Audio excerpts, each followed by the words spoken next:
If any man willeth to do his will. In John chapter 7 verse 17, if anyone's will is to do God's will, he will know whether the teaching is from God or whether I was speaking on my own authority.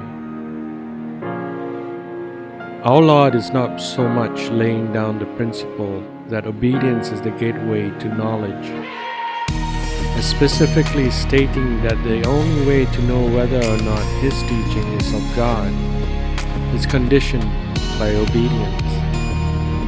The only way to know is to will, to do His will. Think. The only way to progress in spiritual matters is to think voluntarily. A great amount of stuff we call thinking is not thinking, but merely reverie or meditation. Thinking is a voluntary effort, and in the initial stages, it is never easy. Voluntary effort must be made to keep the mind on some particular line.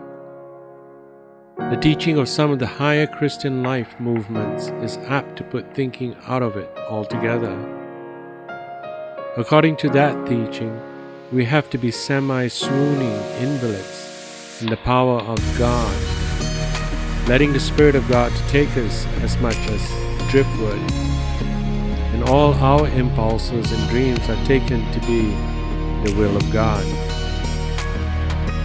When we become spiritual, we have to exercise the power of thinking to a greater degree than ever before. We starve our mind as Christians by not thinking.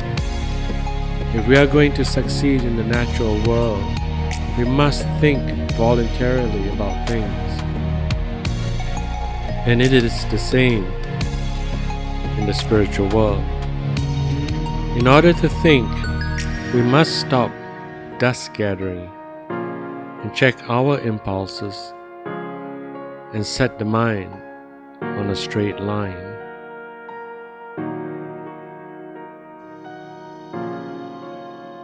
Habit is a mechanical process of which we have ceased to become conscious. The basis of habit is always physical. A habit forms a pathway in the material stuff of the brain. And as we persist in thinking along a certain line, we hand over a tremendous amount of the machine and do things without thinking. Habits become second nature. For instance, when we begin to use a muscle in a particular way, it hurts badly. But if we keep on using that muscle judiciously, it will get beyond hurting until you are able to use it with mechanical precision. The same is true in regards to thinking. It's a difficult matter to begin with. If thinking gives you a headache, it is a sign that you have brains. The brain is not ethereal or mystical. It is purely a machine. The thing that is not mechanical is the power of personality, which we call thought. At first we find our brains do not work well. We go in jerks. We are bothered with associated ideas. But as we persist in thinking along a particular line, our brains become the ally of our personality. Not only in our body capable of becoming our best friend, but the places where the body has become used to thinking become a strong assistance also. We infect the places we live in by our ruling habit. If we have made our body the ally of our personality, everything works together to aid our body wherever it is placed.